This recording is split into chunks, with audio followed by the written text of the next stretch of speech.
तो ना, हाँ? ये करता छोड़े तो ना। और गुरुजी ने करता गारंटी तो दी है आपकी, मैंने गारंटी दी है फॉर लाइफ टाइम जे चलाने की। 7 तो बजे छोड़े फोन कर देता है रोज सवेरे।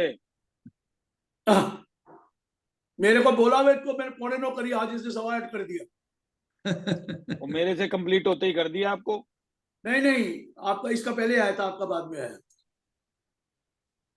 आपका बाद तो में आया। मैंने तो दसिया नहीं, तू गुरुजी नाल गल कर चुके हैं। ਹੁਣ ਸਾਰੀਆਂ ਗੱਲਾਂ ਥੋੜੀ ਤੁਹਾਨੂੰ ਦੱਸਣੀਆਂ ਹੁੰਦੀਆਂ। ये कुछ देखो नहीं दसता। गुरुजी, ये पर्दा रखता है।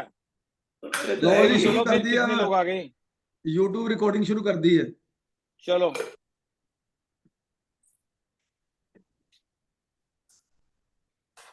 लो जी, गुरु जी को प्रणाम। सबसे पहले जो आज का हमारा शीर्ष टॉपिक है वो है start the new year with the blessings and knowledge. ताकि हमारा जो 2025 है, जो हमने पहले प्रोग्राम किया था 2024 में, उन्होंने 2025 के बारे में थोड़ी सी चीजें अच्छी नहीं कही कि जी ग्रह चाल ऐसे है वैसे है। लेकिन हम अगर चाहें, डिटर्मिंड हो, तो हर चीज को नेगेटिव को पॉजिटिव में बदल सकते हैं। इसलिए हमने लाइक अर्लियर ईयर्स, ये साल भी हमने गुरुजी के साथ विद ब्लेसिंग्स और टैक्स की जो इनसाइट्स है उसके साथ ये प्रोग्राम प्लान किया है, ताकि आपका दिन शुभ भी रहे और नॉलेजेबल भी रहे। इसके रिगार्डिंग आज हमने 2 स्पीकर और हमारे ऐड किए हैं। एक तो शेफी मिगलानी जी और एक शशि भूषण जी। ये आपको पंजाब स्टेट डेवलपमेंट टैक्स के बारे में बताएंगे। हालांकि Punjab state development tax Punjab के लिए ही रेलेवेंट है, लेकिन मैं कहूंगा कि सबके लिए रेलेवेंट है जिनकी अगर कोई ब्रांच पंजाब में है, तभी उनको नोटिस आ रहे हैं पंजाब स्टेट डेवलपमेंट टैक्स के। जब मैं लास्ट टाइम मेरी जीआरसी मीटिंग हुई थी ग्रीवियस रिड्रेसल कमेटी की, तो मैं टैक्सेशन कमिश्नर पंजाब को मिला था। तो उनको मैंने रिक्वेस्ट की थी कि आप इसके ऊपर अमनेस्टी स्कीम लेके आइए। अमनेस्टी स्कीम तो नहीं आई, लेकिन लोगों को नोटिस जरूर आने शुरू हो गए कि जी आप अपना टैक्स जमा कराएं। तो इसके बारे में आपको शशि भूषण जी और Shefi ji in in brief, but Shashi Bhushan ji in detail आपको बताएंगे कि पंजाब स्टेट डेवलपमेंट टैक्स को आफ्टर गुरु जी कि कैसे हमने हैंडल करना है। एक चीज और, हमारे central council member present and elect दोनों, संजय अग्रवाल जी भी हमारे साथ जुड़े हुए हैं, और अश्विनी थैंक गुप्ता जी यू। का हैंड रेज है, लेकिन मैंने उनको प्रमोट किया, वो इधर आए नहीं। कोई टेक्निकल दिक्कत आ रही होगी। तो मैं आप सबका वॉइस ऑफ सीए और चार्टर्ड अकाउंटेंट एसोसिएशन की तरफ से नए वर्ष में स्वागत करता हूं विद दी लर्निंग सीरीज, जो मैंने पहले भी अनाउंस की है। उसके साथ हम आज आगाज कर रहे हैं। हो सकता है जैसे मॉडल जीएसटी लॉ पे मैंने क्लासेस शुरू कराई थी, वो उस समय एल्डाइन होता था, एल्डाइन में भी, और हमने अपने प्लेटफॉर्म पे भी बहुत सी क्लासेस लगाई थी मॉडल जीएसटी लॉ को समझने के लिए। मैंने आज जो मैसेज डाला है इसी संदर्भ में डाला है कि जो न्यू इनकम टैक्स एक्ट है उसकी इनसाइट, पॉसिबिलिटी एंड एप्लीकेबिलिटी क्या इस बजट में हो जाएगी, क्या इस बजट में इंप्लीमेंट इंट्रोड्यूस हो जाएगा और इंप्लीमेंट नेक्स्ट ईयर से होगा, जहां मिड ईयर में इंट्रोड्यूस होगा और एप्लीकेबल नेक्स्ट ईयर से होगा, जहां जैसे हम सरकार का बिहेवियर देखते हैं पुराने लॉज में भी कि इसी साल इंप्लीमेंट भी हो जाएगा और इंट्रोड्यूस भी हो जाएगा। तो उसमें फिर हमें, जैसे गुरुजी ने कहा स्टार्टिंग में ऑफ द रिकॉर्ड कि गुरुजी की दुकान चलेगी, गुरुजी आपकी दुकान नहीं चलेगी, आपके बेस पे हमारी दुकान चलेगी। हम उसके हमने मतलब अगर कैंडिडेट कोई आगे, हमने अब तो एक कैंडिडेट जिताते हैं ना सेंट्रल काउंसिल में, फिर हम 3-3 कैंडिडेट सेंट्रल काउंसिल में जिता पाएंगे, क्योंकि इतने ज्यादा वेबिनार सेमिनार हो जाएंगे, कोर्सेज डिक्लेयर कर देंगे इनकम टैक्स के ऊपर कि हमारी वारी नहीं आनी, मतलब डेली एक प्रोग्राम होगा, तब जाके कहीं लर्निंग हमारी हो पाएगी। और दूसरा, इलेक्शनों के संदर्भ में मैं संजय जी को भी ऑफिशियली कॉन्ग्रेचुलेट करता हूं कि हमने जो एग्जिट पोल दिया था वो एग्जैक्ट पोल में कन्वर्ट हो गया। आफ्टर नंदा जी, हमने इनको सेकंड पे बोला था और ये सेकंड पे ही आए हैं। हमारे लिए ये फर्स्ट ही है, क्योंकि नंदा जी ने तो, चरणजोत सिंह नंदा जी तो हमारे ताज हैं, उन्होंने तो फर्स्ट आना ही था क्योंकि बींगे वाइस प्रेसिडेंट है। तो संजय जी को आप सबने इतना प्यार दिया, इसके लिए भी आप सबका धन्यवाद।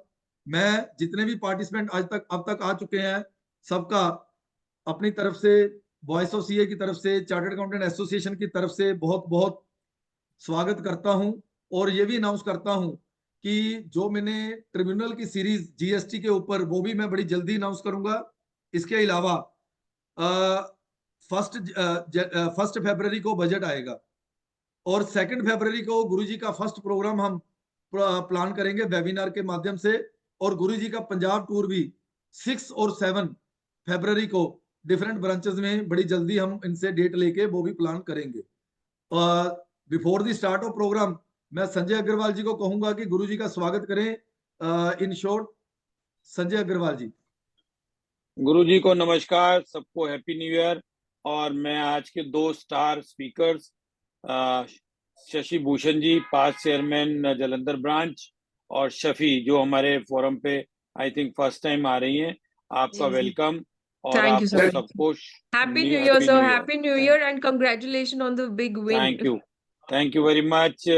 और आप सब लोगों का जो ये प्यार मिला है, आप लोगों ने इतनी संख्या में जो मुझे वोट डाले, जो भी आप लोगों ने मेरे पे फेथ जो करा है, वो मैं भगवान से प्रार्थना करता हूँ इस हैप्पी न्यू ईयर वाले दिन कि मुझे शक्ति दे कि मैं उस प्रोमिसेस को पूरा कर सकूं।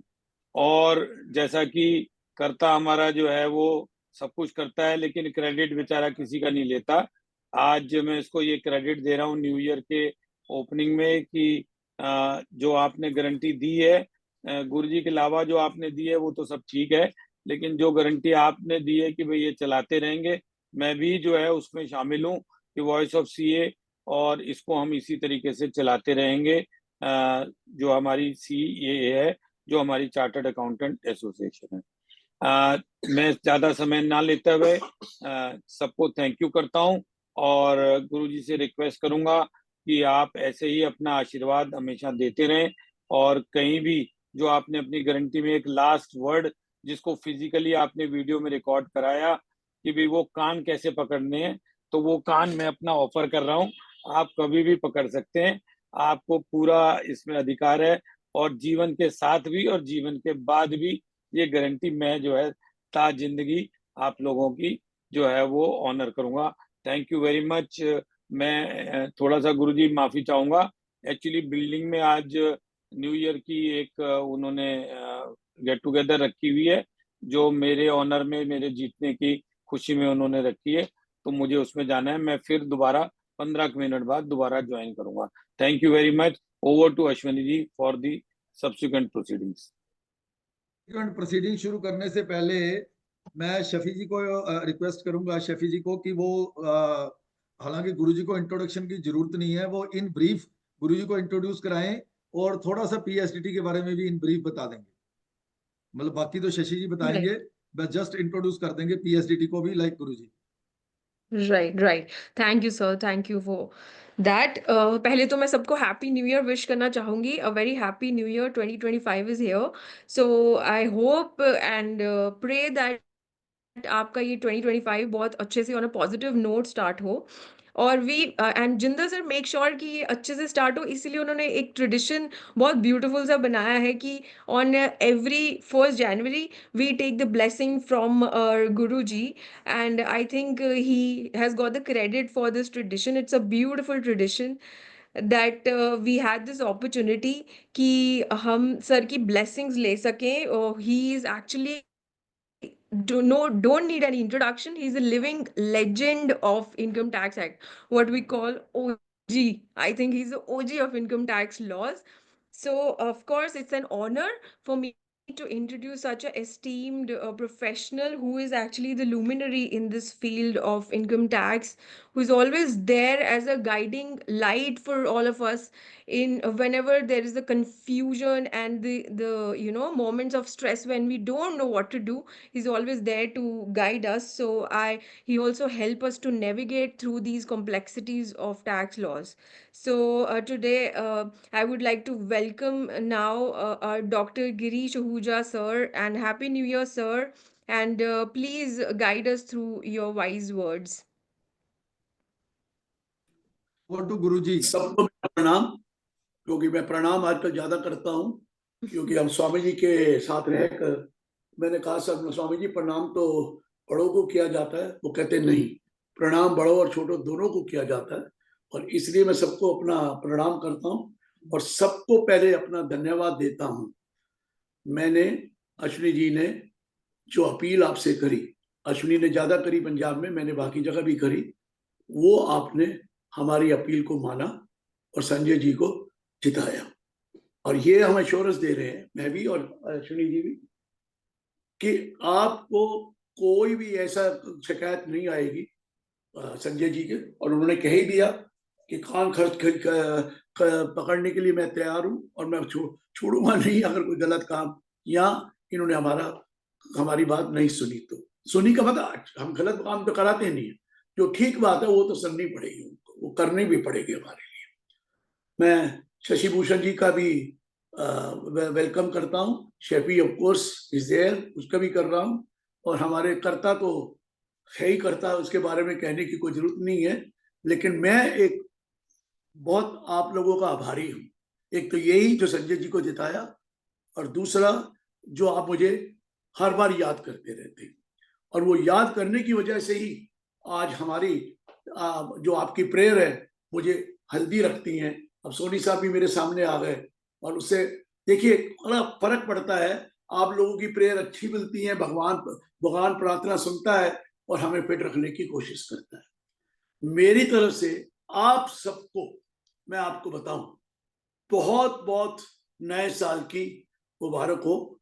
नया साल आपके लिए शुभ रहे, मंगलमय रहे, और आपको हेल्थ वेल्थ सब दे। पहला हेल्थ फिर वेल्थ।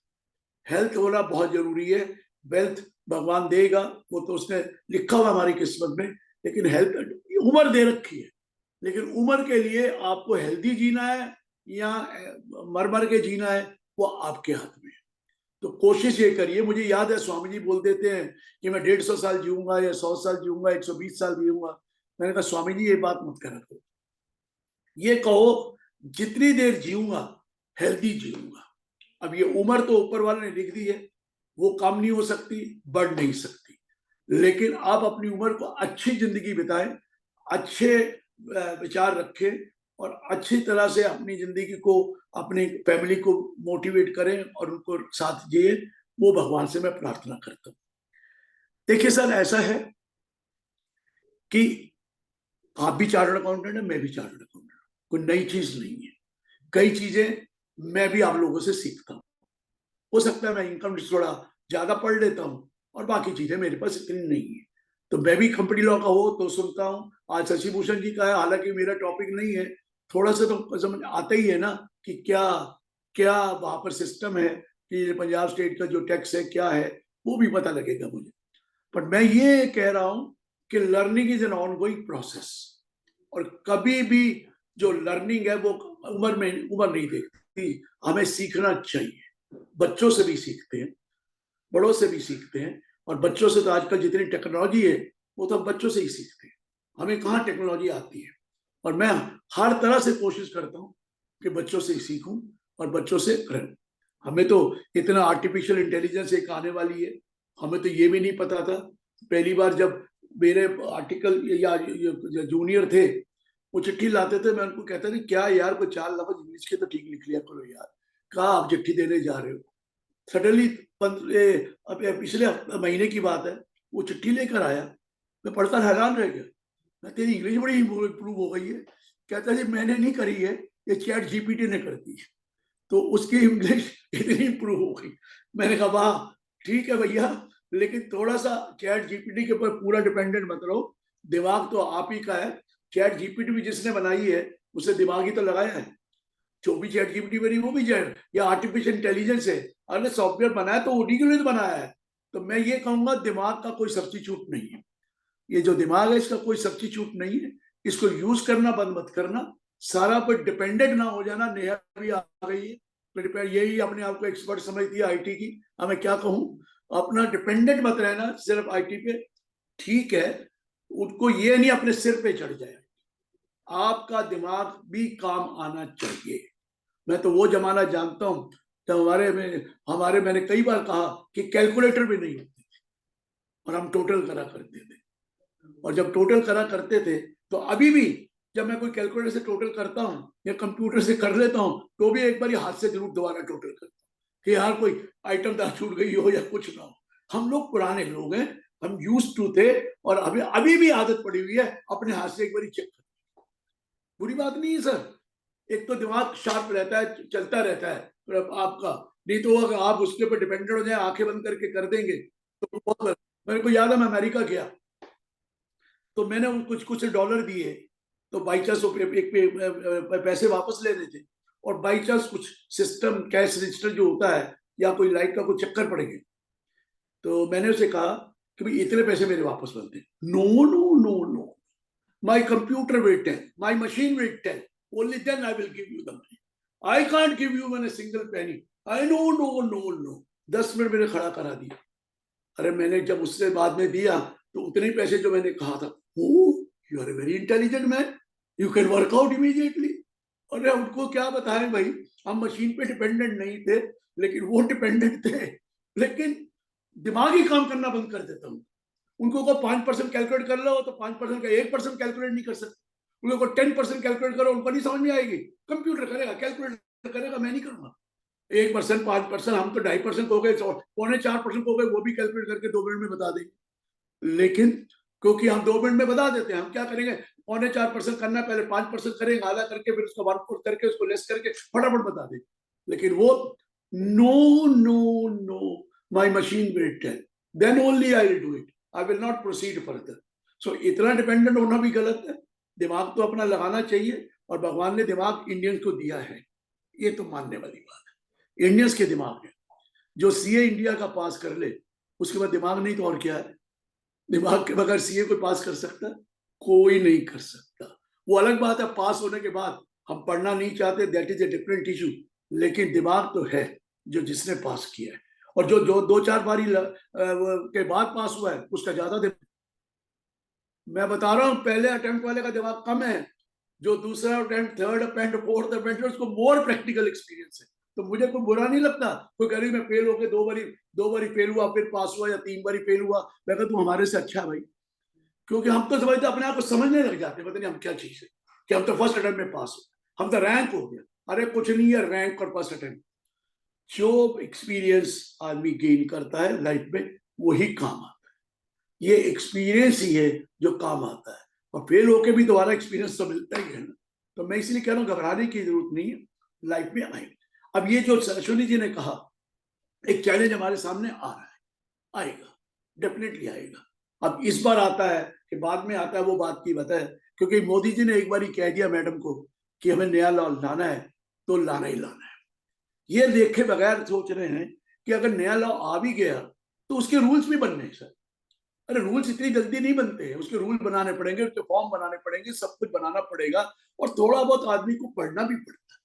मैंने तो सजेशन यही दी है कि आप लॉ लाइए, और बन रहा है। हमने जो इनकम टैक्स एक्ट दिया था उनको, उसी को उन्होंने बेस बना लिया, उसी को बेस बनाया, लेकिन उसमें बहुत चेंजेस है। किसने सोचा था कि ये इंडेक्सेशन हट जाएगा कैपिटल गेन में? कई चेंजेस उन्होंने नई नई लाई हैं जो हमने भी नहीं सोची थी। ये जो डिस्प्यूट रेजोल्यूशन मैकेनिज्म है, जो 10 लाख वाली लिमिट है, ये भी ये बढ़ाएंगे। ये आहिस्ता आहिस्ता सेटलमेंट कमीशन को खत्म जो करा है, उसके बदले ये डिस्प्यूट रेजोल्यूशन मैकेनिज्म हमने ही सजेस्ट किया था, लेकिन ट्रायल के लिए उन्होंने 10 लाख की लिमिट रखी थी, आगे लिमिट भी बढ़ेगी। मैं आपको ये कह रहा, हो सकता है कि एक तो थोड़ी अमेंडमेंट लाए और असेसमेंट ईयर 26-27 के लिए थोड़ी सा, और साथ में बिल भी पेश कर दें इनकम टैक्स का, जो पास भी हो जाए, लेकिन may be made applicable not from assessment year 26-27, may be for assessment year 27-28। एक बात तो ये भी सुन रहे हैं कि ये वर्ड असेसमेंट ईयर ही हटा देंगे, जैसे जीएसटी में फाइनेंशियल ईयर है वही होगा, वर्ड असेसमेंट ईयर ही खत्म कर देंगे, कह देंगे नेक्स्ट फाइनेंशियल ईयर में आपकी असेसमेंट होगी। होता तो वही है, लेकिन वर्ड ही हटा देंगे ताकि कंफ्यूजन ना हो। तो कई लोग कंफ्यूजन में करते क्या है, एडवांस टैक्स का चालान भरते हैं पेमेंट करने का, वो चीज का भरते हैं, वो असेसमेंट ईयर गलत लिख देते हैं, और गलत लिखने के बाद इतनी मुसीबत हो जाती है कि यार ये असेसमेंट ईयर गलत लिख दिया। जब हो गई फाइनेंशियल ईयर तो दिक्कत नहीं होगी ना कि फाइनेंशियल ईयर का टैक्स भर रहे हैं, एडवांस टैक्स ये अभी हम क्या लिखते हैं, असेसमेंट ईयर का एडवांस टैक्स दे रहे, तो उसमें गलती वर्ड आ जाता है। को बोला है हमने कि आप एक ही फाइनेंशियल ईयर वर्ड लिखिए और लिख दिए it will be taxable in the next financial year. तो देखिए क्या होता है, अभी क्या क्या वो चेंज लाते हैं, लेकिन मैंने आपको एक चीज जरूर बताई कि सिंप्लीफिकेशन के चक्कर में, लेकिन सिंप्लीफिकेशन करते करते कई बार बहुत मुश्किलें आ जाती हैं। ये मैं आपको बताऊं, लगता सिंप्लीफाई के बाद में वो रियलाइज करते हैं। तो मैं ये कह रहा हूं कि वो कोशिश ये कर रहे हैं, सबसे पहले तो जितने वो वाले प्रोविजंस हैं जो अब इनएप्लीकेबल हो गए, पुराने हो गए, जैसे ATH, ATHH, ATHHA, ATHHB, ATHHC, ATHHD, ATHHE, ये सारे प्रोविजन खत्म हो चुके हैं। बहुत ज्यादा प्रोविजन खत्म हो गए हैं। ATIA से पहले सारे प्रोविजन खत्म हो चुके हैं। वैसे तो ये डिडक्शन ही खत्म करने जाएंगे न्यू रिजीम में तो, लेकिन में और भी कई प्रोविजन है जो अब एप्लीकेबल नहीं है। पहले वो सारे के सारे सेक्शन हटाएंगे, उससे 150 से 160 सेक्शन है जो इनएप्लीकेबल है, वो पूरे के पूरे हट जाएंगे। तो आपके यहाँ 298 सेक्शन नहीं है, वो तो मैंने बताया 550 के करीब है, 160-70 सेक्शन तो यहाँ से ये निकल जाएंगे। दूसरा, ये कोशिश कर रहे हैं कि as far as possible proviso भी हटाए, कुछ तो चीजें सिंप्लीफाई कर ही रहे हैं। जैसे चैरिटेबल ट्रस्ट में 1023C को मर्ज कर ही दिया ना इनडायरेक्टली 11, 12, 13 में। ऐसे कई चीजें सिंप्लीफाई करेंगे। आई एम टेलिंग यू, कई चीजें सिंप्लीफाई करेंगे, कई चीजें एनेक्शन में डाल दो, ज्यादा रोज पढ़ने की जरूरत नहीं है, उसको बैक में डाल दो। जैसे एग्जाम्ड इनकम बैक में डाल दो, ताकि जिन्हें पढ़ना का पढ़ेगा, जिन्हें नहीं पढ़ना वो मत पढ़ेगा। कोई चीजें ऐसी आने वाली है। लेकिन एक बात मैं आपको बता दूं, टैक्स तो देना ही पड़ेगा। ये सोचो टैक्स की चोरी होगी आगे या चोरी करेंगे, ये सोचो मत सर। अपने क्लाइंट्स को सब, वक्त बदल चुका है, डिजिटलाइजेशन का जमाना है, और डिजिटलाइजेशन में उनके पास बहुत इंफॉर्मेशन है आपके बारे में। क्यों गलत काम करें? थोड़ी सी आटे में नमक चलेगा, बाकी ये सोच लो अब वो चीजें नहीं होने वाली है। और जो चीजें अच्छी हैं, मैं बता रहा हूं, जितने भी हमारे क्लाइंट्स हैं उनके बच्चे हमें क्या कहते हैं कि हम नहीं करेंगे, हम तो बाहर जा रहे हैं, हमारे बस का ये काम करना है, we will not do it. वो अपने पेरेंट्स को कहते हैं आई नॉट, मैं नहीं करूंगा, मैं नहीं जाऊंगा इंडस्ट्री में, मैं नहीं जाऊंगा वो हट्टी में, मैं नहीं जाऊंगा मेरे उस प्लांट में। क्यों नहीं जाएगा? कि मेरे से नंबर 2 का काम नहीं, मैं नहीं कर सकता, मैं बाहर जाऊंगा। वो चीजें अब आहिस्ता आहिस्ता लोगों के सामने आ चुकी है कि भी काम टेंशन का नहीं रखने, ये नंबर 2 का काम टेंशन का, और टेंशन का काम अपने मतलब जितना हो सके to the best of way आप अपने टैक्स को पेमेंट दीजिए। ठीक है, अगर आप देते रहेंगे तो गवर्नमेंट टैक्स का रेट और कम भी कर सकती है। मैं बता रहा हूँ वो कम करने के इच्छुक हैं, लेकिन अभी वो ओल्ड रिजीम न्यू रिजीम के चक्कर है, वो हटेंगे, फिर ये उसको वॉच करेंगे क्या हो रहा है। तो हो सकता है वो 30% वाला जो मैक्सिमम मार्जिनल रेट है उसकी या तो लिमिट बढ़ा दे, मतलब अभी तो 15 लाख के ऊपर है नई रिजीम में, पुरानी रिजीम में 10 लाख के ऊपर है, उसकी लिमिट बढ़ा दें ताकि हो सकता है 50 लाख के ऊपर कर दें। और ये जो सरचार्ज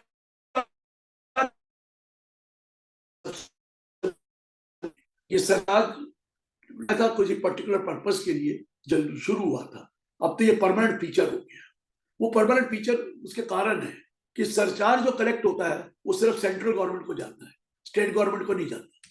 जो इनकम टैक्स कलेक्ट होता है वो between central and state government sharing होती है। तो इनको एक तरीका मिल गया है कि कोई ना कोई चीज ऐसी लगाओ जो सीधी सेंट्रल गवर्नमेंट के पास आए, स्टेट गवर्नमेंट को देना ना पड़े। इसलिए ये सरचार्ज एक तरह से पक्का वो बन गया है फीचर। एजुकेशन टैक्स अलग चीज है, वो तो उन्होंने एक स्पेशल पर्पस के लिए कलेक्शन किया है, हेल्थ एंड एजुकेशन के लिए, उसलिए वो किया है, वहां मेरे को कोई दिक्कत नहीं है। लेकिन ये सरचार्ज कर बहुत तंग करता है, कहाँ 30% और कहाँ देखिए 40% के ऊपर टैक्स बढ़ जाता है। मैं 37 नहीं गिन रहा, नई रिजीम में 25 ही मैक्सिमम है, वो ओल्ड रिजीम में 37 है।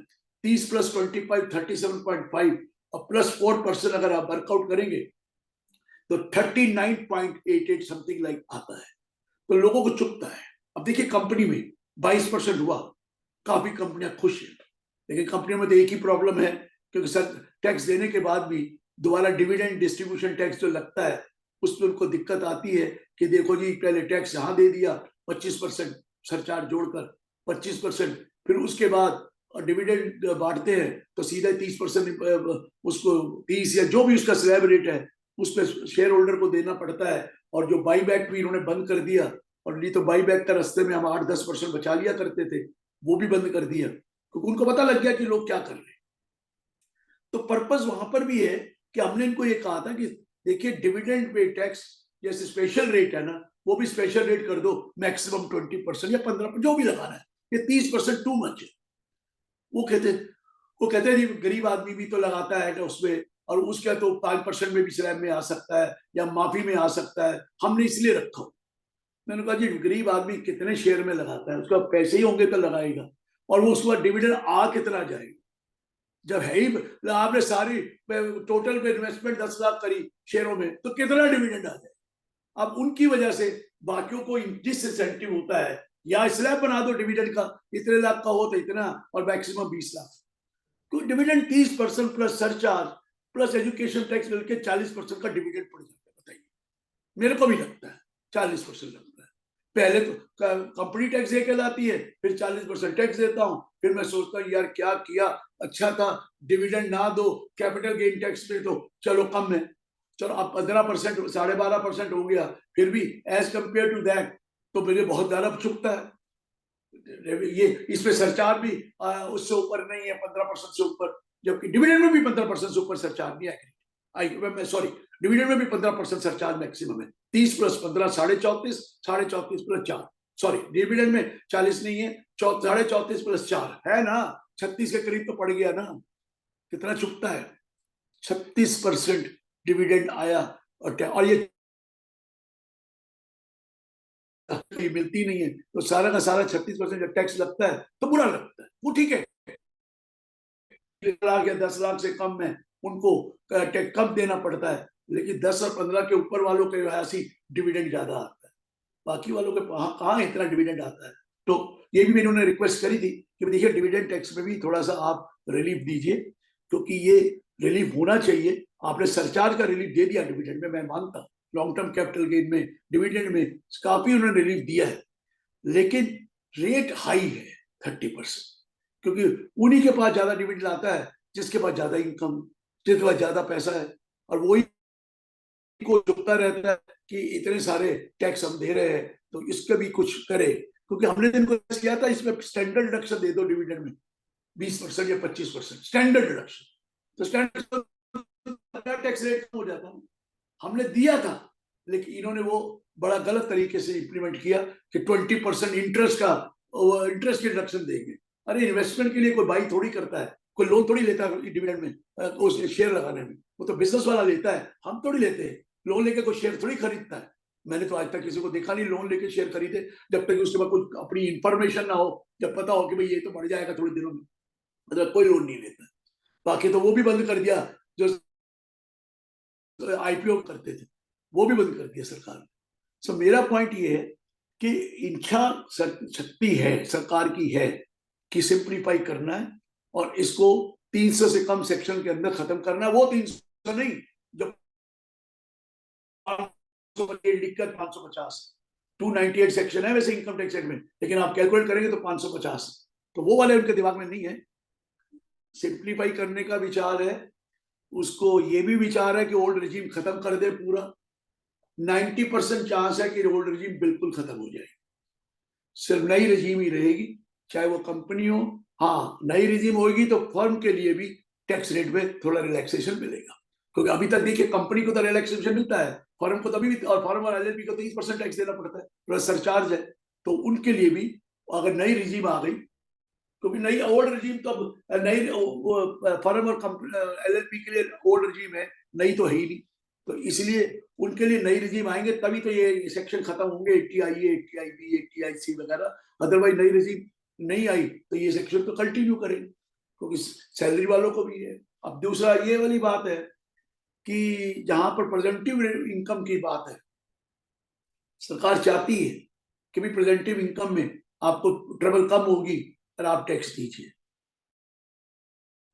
आप कुछ नहीं, और ये नहीं है। लेकिन इसका मतलब गलत ले रहे हैं कई कि प्रेजेंटिव रेट अगर 6-8% है या चार्टर्ड अकाउंट के लिए 50% है तो भाई आप कमाओ 80 दिखाओ 50, ऐसा नहीं। कमाओ 90 दिखाओ 50, नहीं नहीं, अगर ज्यादा कमाओगे तो ज्यादा देना पड़ेगा, 50 से कम कमाओगे तो 50 देना पड़ेगा। लेकिन दूसरे तो 6-8 जो भी है उसमें भी यही चीज है।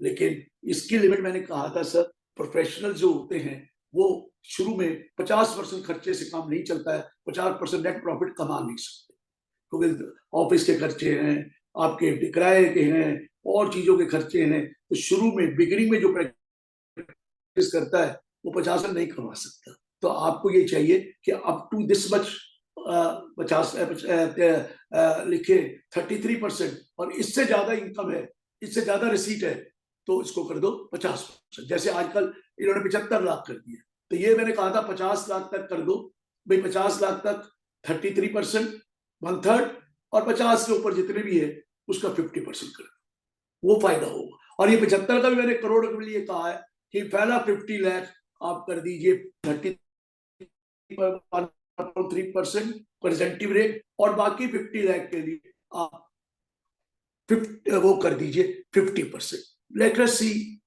क्या सजेशन तो लेते रहते हैं और हमारा इंस्टीट्यूट भी बहुत सजेशन देता है, और कुछ चीजें इन्होंने 80T में गलती करी हुई है, जो आपको पता है, सॉरी 194T TDS के लिए इन्होंने सैलरी, वो जो सैलरी और इंटरेस्ट पे TDS डाला है कि आपको TDS काटना पड़ेगा, तो लोग यही शोर मचा रहे हैं सैलरी को तो हम at the end of the year देते हैं, ये क्या है, उसके लिए क्लैरिफिकेशन आ रही है, ये बजट में ही आ जाएगी। सो अगले साल शुरू होना है, उससे पहले ही अमेंडमेंट आ जाएगी कुछ, लेकिन TDS तो कटेगा, लेकिन अमेंडमेंट आकर आपको क्लैरिफिकेशन देंगे, क्योंकि लोगों ने लिखा हुआ है एज पर सेक्शन 40B हम उतनी सैलरी देंगे, तो वो क्लैरिटी आएगी कि किस तरह ये कर होना है, वो आपको पता लग जाएगा फरवरी में, ये चीज आपको मैं बता दूं। तो यहाँ पर बहुत चांसेस हैं कि ओल्ड रजीम खत्म करके और सबके लिए नई रजीम आए और पार्टनर्स को रेट थोड़ा कम कर दें फर्म के लिए, और हो सकता है इसकी स्लैब बढ़ा दें, 30% वाले का जो 15 लाख या 10 लाख के ऊपर है, थोड़ा ऊपर स्लैब में 30% कर दें। तो ये इनके विचार हैं, सरकार सुनती है, लेकिन उनको भी अपनी मजबूरी है, रेवेन्यू तो इकट्ठा करना है, आफ्टर इतना अमाउंट जो खर्च होता है कहाँ से आएगा।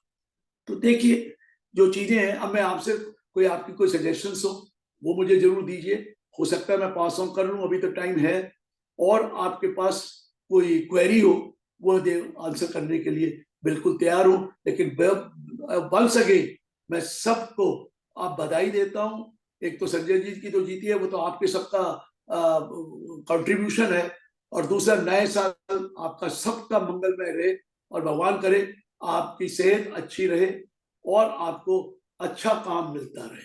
धन्यवाद। बाकी हमारे अश्विनी जी देखेंगे। प्रणाम गुरु जी। और अगर किसी का कोई क्वेश्चन है तो मैं अभी हम ना मतलब 45 तक 7-8 मिनट लेंगे क्वेश्चन एंड सजेशन, सजेशन भी हाँ हैंड रेज कर दें, तो प्लीज टेक्निकल क्वेश्चन कोई ना पूछें, क्योंकि गुरुजी टेक्निकली अगर किसी का कोई प्रोसीजरल क्वेश्चन है कि ये रिटर्न कैसे जाएगी, कहाँ होगी, वो चीजें हम बाद में सेशन में किसी में करेंगे। अगर किसी का हैंड क्वेश्चन है तो वो हैंड रेज कर दे, 1 to 1 ही पूछ लें, इंस्टेड ऑफ मैं यहाँ से चैट बॉक्स से पढ़ूं कुछ। तो आप अपने हैंड रेज कर दें जिसने क्वेश्चन पूछना है। 1 मिनट। हाँ जी अनुभव जी, हेलो, आपको अनम्यूट हाँ जी किया है अनुज जी। जी बोलो। सर मेरी वॉइस आ रही है? आ रही हाँ जी है। हाँ जी sir happy new year to all. मेरा ये Thank you. क्वेश्चन है कि सर डायरेक्ट टैक्स कोड जो एक्सपेक्टेड है, so when it will come? मैंने आपको बताया शुरू में ही, शायद आपने लेट ज्वाइन किया, पहले तो यस। इसका नाम जरूरी नहीं है डायरेक्ट टैक्स कोड हो, इसका नाम ओके इनकम टैक्स होना चाहिए, क्योंकि अब तो एक ही ओके टैक्स है। पहले तो वाइट टैक्स भी था डायरेक्ट टैक्स में, अब तो डायरेक्ट टैक्स में एक ही टैक्स है सर, इनकम टैक्स। तो हो सकता है नाम हो इनकम एक्ट हो, या डायरेक्ट टैक्स मैडम बोल देती हैं, लेकिन इनकम टैक्स चाहिए। जीएसटी में तो और बात है, इनडायरेक्ट टैक्स में तो और चीजें आती हैं, उसमें तो और चीजें, कस्टम भी आ जाता है, जीएसटी, अदरवाइज जीएसटी होता तो जीएसटी लॉ आना चाहिए। तो देखिए क्या होता है, बाकी मैंने आपको बताया आना तो है, और यही तरीका है। बहुत कम चांस है कि भाई इमीडिएटली इंप्लीमेंट कर दें, क्योंकि रूल्स वगैरह भी बनाने होते हैं, लेकिन ये भी हो सकता है कि इस साल दोनों इंट्रोड्यूस कर दे थोड़ी अमेंडमेंट, जो इमीडिएटली असेसमेंट ये 26-27 के लिए होगी, और बाकी जो चीजें हैं वो बिल ले आए, पास करा ले, एप्लीकेबल कर दे 27-28 से, तब तक रूल्स भी बन जाएंगे, तब तक आपको अंडरस्टैंडिंग भी हो जाएगी, आपको मौका भी, सब कुछ हो सकता है। तो लेट्स सी क्या देर, कितनी देर लगती है, ये तो सरकार ही बता सकती है, पर work is on, going on, काम चल रहा है, ये मैं आपको बता दूं। एक टीम बनी हुई है इंटरनल, कोई बाहर की टीम नहीं है, इंटरनल ऑफिसर्स की टीम है। बाहर वाली टीम हम दे चुके हैं, अब सिर्फ इंटरनल ऑफिसर्स हैं जो बैठकर एक टीम बनी है, और वो रोज इसके ऊपर काम कर रहे हैं, और उनके ऊपर प्रेशर है कि इसको जितनी जल्दी हो दे। लेकिन फिर ये हमें कहेंगे, इसको एक्सपोजर ड्राफ्ट हमें दिखाएंगे कि देख लीजिए। इंस्टीट्यूट को कई बार इनवाइट करते हैं, मैं पिछली बार जब डायरेक्टर्स आया था तब भी मुझे इनवाइट किया गया था इंस्टीट्यूट के थ्रू कि जरा एक बार आप वेट कर लीजिए, कोई गलतियां तो नहीं है। लेकिन हमें ओथ में कहा गया था कि आप आपको शेयर नहीं करेंगे।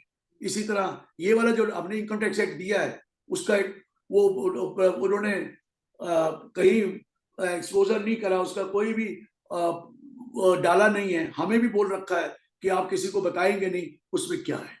तो इसलिए मैं आपको बता रहा हूँ, आने के चांस हैं, तो माल काफी तैयार है, जो ऐड और करना है वो करके वो आ जाए। चलिए जी, एमके गुप्ता जी को मैं वेलकम करता हूँ, मेरे सामने आ गए तो गुप्ता जी भी, तो नमस्कार सर। मैं हलवा सेरेमनी हुई कि नहीं हुई गुरु जी? हलवा सेरेमनी तो एक दिन पहले होती है, चिंता क्यों करते हो? अच्छा अच्छा, अभी तो हफ्ता भर, अभी तो बाद में होगी। पता नहीं ये अब तो नमक डालते हैं कि चीनी डालते हैं हलवे में।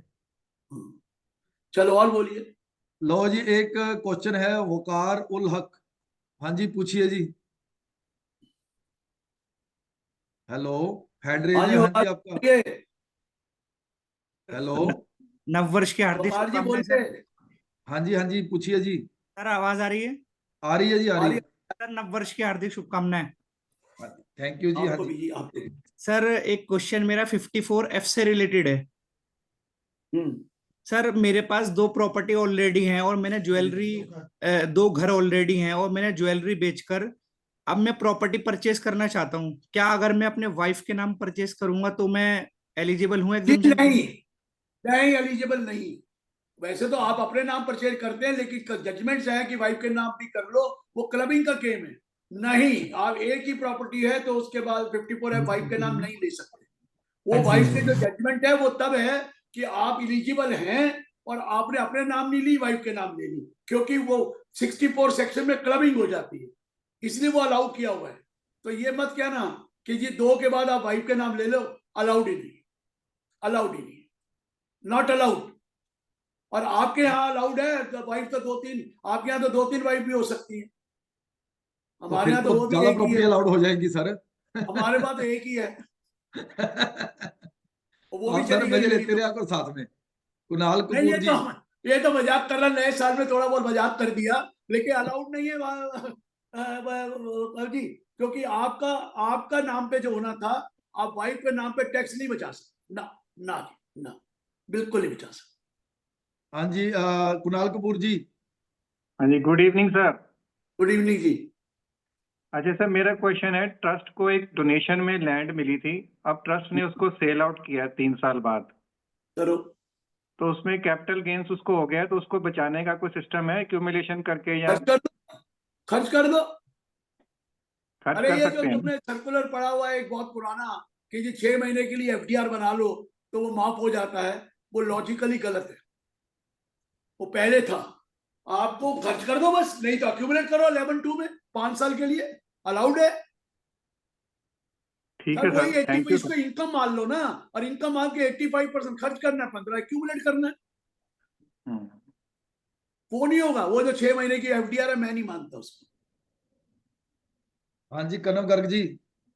Good evening sir, happy new हाँ ईयर जी, happy new year. Sir. Educational trust जो 12वीं में रजिस्टर्ड नहीं है, वो डोनेशन कर सकता है किसी दूसरी अरे एजुकेशन? ले ही नहीं सकता, देना तो बात अलग है। तो पहले तो जो डोनेशन उसको आएगी पूरी की पूरी ग्रॉस रिसीट टैक्सेबल है, देने वाला दे दे, लेने वाले को तो रजिस्टर होना चाहिए, लेने वाला जो होगा डोनेशन रजिस्टर होना चाहिए, तब माफ है। 56 बाद टू 10 में अगर आप रजिस्टर्ड नहीं है, अगर 12A में, तो जो भी पैसे आपको डोनेशन आएगी वो पूरी ग्रॉस रिसीट टैक्सेबल है। पहला रजिस्टर्ड ट्रस्ट को दे सकते हैं? रजिस्टर्ड आप दे सकते हैं, उसको क्या, आप इंडिविजुअल है, आप डोनेशन दे नहीं सकते ट्रस्ट को, ऐसे वो भी दे रहा है, लेकिन वो एप्लीकेशन नहीं मानी जाएगी, वो तो ग्रॉस रिसीट टैक्स हो गई। आप रजिस्टर्ड है तो आपकी जितना पैसा आया वो रजिस्टर्ड है। हाँ, आपकी कैपिटल रिसीट वाली पैसा पड़ा है, आप दे दीजिए, कोई प्रॉब्लम नहीं। ओके सर, पर रजिस्टर्ड वाले को देंगे और दूसरे को नहीं दे सकते। Okay sir. हाँ जी, मोहित जैन जी, आप अपना क्वेश्चन पूछिए। मोहित जैन जी, हेलो मोहित जैन जी, आपका हैंड रेज था जी। अनुभव जी, सर, आपका दोबारा हैंड रेज है जी, आप पूछिए। हाँ सर, मेरा एक जनरल क्वेश्चन है, जैसे कि गवर्नमेंट ओल्ड स्कीम को खत्म करना चाह रही है, न्यू स्कीम को प्रमोट कर रही है, सो इसमें जो यंगस्टर है उनको एक हैबिट पड़ जाएगी कि वो पैसा सेव ना करे, तो ये मैं एक सर इकोनॉमिक के क्वेश्चन पॉइंट ऑफ व्यू पूछिए से पूछ please, question. Sir next question पूछिए जी, क्योंकि क्वेश्चन अपने टाइम कम है। विकास मित्तल जी, विकास मित्तल जी। हेलो। हाँ जी। हाँ जी, हाँ जी, happy new year to all sir. हाँ जी सर। सर, एचयूएफ के केस में एक क्वेश्चन है। एचयूएफ जैसे एक क्लाइंट की बनी है, वो उससे पैसा निकलवाना चाहते हैं, एज लोन नहीं, एज कैपिटल ड्राइंग कह सकते हैं। Is this possible? Current year income drawing कर सकते हैं, only current year income after paying tax. जो हर साल इनकम आती है टैक्स देने के बाद, वो जो पैसे बचेंगे वो आपस में शेयर कर सकते हैं, चाहे तो इक्वली, जो लॉ इक्वली है, और सारे मांग जाए तो एक को भी दे सकते हैं। फिर सर जैसे अगर एफडी पड़ी है एचयूएफ में, तो उसको क्या बंद के टाइम पे डिस्ट्रीब्यूट कर सकते बंद हैं? तो पार्टी, चला लो यार। अदरवाइज नहीं कर सकते। करंट इनकम कर सकते हैं, ओके। सेक्शन 10(2) में माफ है। बाकी तो पार्शियल पार्टीशन माना जाएगा अगर आपने सारा नहीं बांटा तो। या तो खत्म कर दो एचयूएफ को और पार्टीशन कर दो सारी एसेट। पार्टीशन करते हुए जरूरी नहीं है इक्वली करो, अनइक्वल भी कर सकते हो, लेकिन सब मेंबर माने तो उनसे अप्रूव। एज लोन हो जाएगा सर? बाकी अगर लोन दे previous सकते हैं, year- इंटरेस्ट चार्ज करना पड़ेगा। हाँ जी, आज वकार गिफ्ट नहीं हो, वकार उल हक जी, आपका दोबारा हैंड रेज आप था। ना भी इंटरेस्ट चार्ज कर भी मान जाएंगे, लेकिन लोन है, गिफ्ट लोन है, वो नहीं होगा, गिफ्ट नहीं होगी। सर एक ट्रस्ट है You can जिसकी give loan। सर एक वकार उल ट्रस्ट हक है जी, हाँ जी, हाँ जी। सर एक ट्रस्ट है जिसकी रिसीट्स 5 करोड़ से कम है, एजुकेशनल इंस्टीट्यूशन है, 1023C ट्रिपल IAD में। अगर वो बिलेटेड रिटर्न करता है तो सर क्या उसको उसका एग्जेम्पशन मिल जाएगी? बिल्कुल मिलेगी, सिर्फ वही है कि वो पेनल्टी जो लगनी है लेट फाइलिंग हाँ रिटर्न। सर वो तो ठीक है, वो तो विदाउट। हो जाएगा, हो ओके जाएगा। सर। मोहित जैन जी, देन दीपक अग्रवाल जी, आप पूछिए। Hello, happy new year to all. Sir एक क्वेश्चन है कि एचयूएफ कर्ता के प्रोप्राइटरशिप फर्म को लोन दे सकता है? हेलो। कोई दिक्कत नहीं है, लेकिन अगर रीजनल रेट ऑफ इंटरेस्ट करेंगे तो ज्यादा बेटर है, बाकी मना नहीं है। इवन विदाउट इंटरेस्ट भी दे सकते हैं, दे सकते हैं। मोहित जी, सारे आपका मेंबर मान क्वेश्चन है। सारे मेंबर मान रहे हैं तो क्या दिक्कत है? कोई दिक्कत नहीं। मोहित जी, लोन आपका ले नहीं क्वेश्चन है। सकते, दे सकते हैं, सर लेंगे जैसे तो इंटरेस्ट देना पड़ेगा। सर जैसे एक केस आया था कि किसी के घर पे बेटी की शादी थी, तो उन्होंने पैसे काफी एफडी में थे, 30-40 करंट लाख। इनकम खर्च कर लेते हैं ना, कोई दिक्कत नहीं है। आप करंट इनकम खर्च कर दो शादी पे, अलाउड है। या आपने खर्चा किया तो आप देखिए करंट इनकम करेंगे, एक्सपेंडिचर अलाउड है आउट ओके। ऑफ। बट जैसे एफडी ऐसे पड़ी थी सर खरीदना 30-40 लाख की, तो कोई वो बात खर्च। नहीं, वो ऐसे नहीं खरीदना। आप खर्च, अरे जो पैसे आते हैं कोई यूज करो फैमिली के लिए, तो फैमिली के लिए खर्च होता है ना। आप day to day expenses family के लिए कर लो, और सारे एग्री कर रहे हैं तो कोई दिक्कत नहीं है। ओके। लेकिन और गुरुजी अगर एक ये भी ऐसे तो है, करोगे तो पार्शियल पार्टीशन माना जाता है। अगर गुरुजी खर्च एक हो ये गया तो गुरुजी एक ये भी तो है कि आप एवरी ईयर अपनी इनकम डिस्ट्रीब्यूट कर सकते हो, वो तो डिस्ट्रीब्यूट बताया करके मैंने, उनके। हाँ जी, मैंने बताया 10(2) में माफ है वो। हाँ, तो फिर हर साल डिस्ट्रीब्यूट करके उनके अकाउंट बनाते जाओ, निकाल जब मर्जी लो। ओके। हाँ, तो वो तो उनको क्रेडिट कर दो ना उनको हाँ, उन्होंने अकाउंट सर उनको क्रेडिट कर दो। उन्होंने खर्च ही नहीं की थी, 20 साल से खर्च नहीं की थी, तो एफडी उनकी 40-50 लाख की हो गई। और एचएफ अपनी फैमिली से खर्च करते हैं और वो खर्च कर लेते हैं, लेकिन उनको वैसे रूल ये है कि एक्यूमुलेटेड इनकम को नहीं कर सकते, करंट इनकम को जो बांटते हैं वो माफ हो जाता है। लेकिन अगर आपको एक्यूमुलेटेड इनकम में खर्च तो हो गया, it is not creating a asset. You are not donating an asset to anybody. You have spent money on family. After all, पैसा फैमिली का है और everybody by agree to that. तो वो पार्टीशन नहीं, वो एसेट क्रिएट नहीं हुई। अगर एसेट क्रिएट हुई तो मना करते। अगर आप खर्च कर दिया है शादी पे तो कोई मना नहीं करते। फैमिली का पैसा है, फैमिली टैक्स गवर्नमेंट को मिल चुका है, टैक्स गवर्नमेंट को मिल चुका है, पार्टीशन आप कर नहीं रहे, लेकिन ये नहीं कर सकते कि आप उसको डोनेट करके गिफ्ट दे दो, खर्च कर सकते।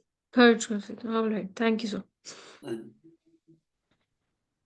Thank you very much sir. मेरे ख्याल में ये वाला पार्ट कंक्लूड करके हम पीएसडीटी वाला शुरू करें, तो काफी क्वेश्चन रिजोल्व हो गए हैं। बाकी तो गुरुजी के अभी तो कहते हैं पार्टी शुरू हुई है, अगर नया एक्ट आ गया फिर तो पूरा साल गुरुजी के प्रोग्राम होने हैं। मेरे को लगता है वो इनकम टैक्स ईयर ही होगा, बाकी तो फिर जीएसटी छोड़ना पड़ेगा हमें। पार्टी है हैं? तो खाने पीने के लिए दे रहे हो जो पार्टी कर रहे हो? नहीं, पार्टी इनकम टैक्स की शुरू हुई, इनकम टैक्स की शुरू हुई है गुरुजी। अगर नया एक्ट आ गया तो सारा साल चलेगी। मैं हूँ, सुन रहा हूँ, लेकिन मैं जब स्विच किया कर दूंगा जरा ठीक है। अपना। तो मैं अब रिक्वेस्ट करूंगा हमारे Shashi ji, charming personality, secretary of the branch, vice chairman of the branch, chairman of the branch. अब इनको दुख ये है कि वो हमारे कारण जो हम इतने साल चेयरमैन रहे, 15-15 साल ब्रांच इलेक्शन लड़े, इंस्टीट्यूट ने जो रूल लगा दिया कि दोबारा आप लड़ नहीं सकते, वो इन पे भी लड़के लग गया। तो अब ये अपनी 9 साल की टर्म पूरी करके चेयरमैन बन के रिटायर हो रहे हैं, तो अब जो स्पीकर बन गए हैं, तो मैं रिक्वेस्ट करूंगा शशि भूषण जी से कि वो पंजाब स्टेट डेवलपमेंट टैक्स के ऊपर हमें लाइटन करें।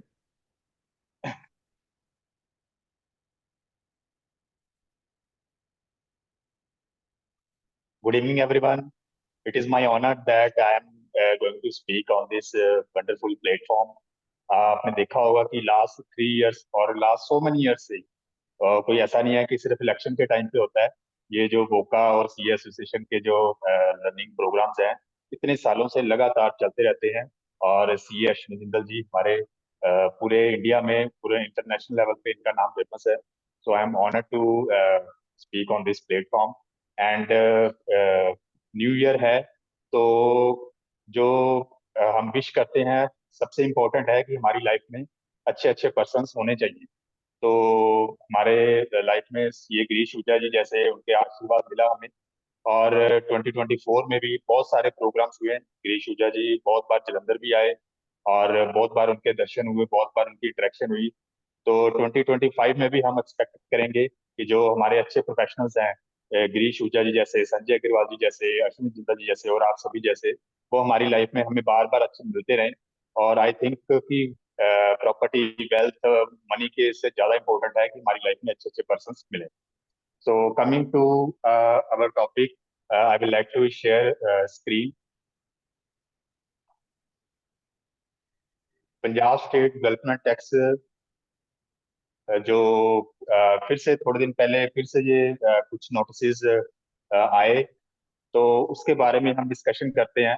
बहुत सिंपल टैक्स है, कोई इसमें ज्यादा कॉम्प्लिकेशंस नहीं है, जीएसटी इनकम टैक्स की तरह।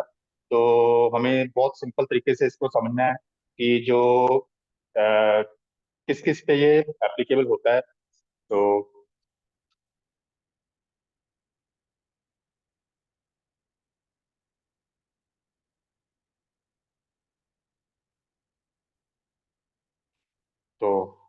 आइए हम स्लाइड्स के अकॉर्डिंग हम देखते हैं। तो हु इज लायबल टू पे डेवलपमेंट टैक्स। तो इसका जो पंजाब गवर्नमेंट है, ये 2018 में ये स्टार्ट किया था। तो 2400 पर पर्सन ये पर एनम ये टैक्स है। तो ये एम्प्लॉयज पे भी लगता है, और जैसे बाकी स्टेट्स में ये है कि सिर्फ एम्प्लॉयज पे लगता है, बट पंजाब में ऐसा है कि एम्प्लॉयज के साथ साथ ये बिजनेस प्रोफेशंस वगैरह पे भी लगता है। चाहे कंपनीज है, चाहे पार्टनरशिप फर्म्स है, चाहे सोसाइटी है, चाहे गवर्नमेंट डिपार्टमेंट्स है, सभी पे ये टैक्स एप्लीकेबल है।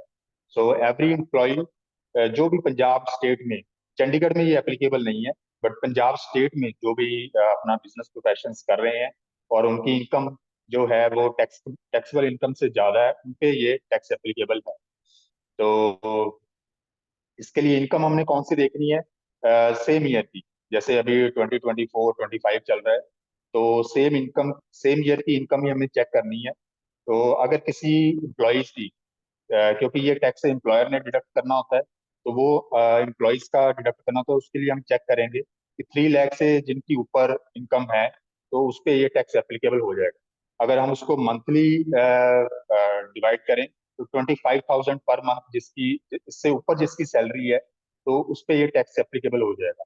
और अगर हम 75,000 जो स्टैंडर्ड डिडक्शन है उसको भी कंसिडर कर लें तो ये 31,000 तक ये अमाउंट पहुंच जाएगी। तो हम ये समझ सकते हैं कि 31,000 से ऊपर जो 31,000 से ऊपर जो एम्प्लॉयज हैं उसके ऊपर ये टैक्स एप्लीकेबल होगा। और हमें अपने सारे एम्प्लॉयज का, लेबर्स का सारा डाटा चेक करना है, और जितने भी एम्प्लॉयज हैं जिनकी सैलरी 31,000 से ऊपर है, या मान लो अगर कम भी है पर उनकी टैक्सेबल इनकम है, क्योंकि हम टीडीएस के लिए डिक्लेरेशन भी लेते हैं, तो उसके अकॉर्डिंग अगर उनकी जो टोटल सैलरी है, टोटल टैक्सेबल इनकम है, वो अगर 3 लाख से ऊपर है तो वो फिर हमें उस पर टीडीएस डिडक्ट करना है।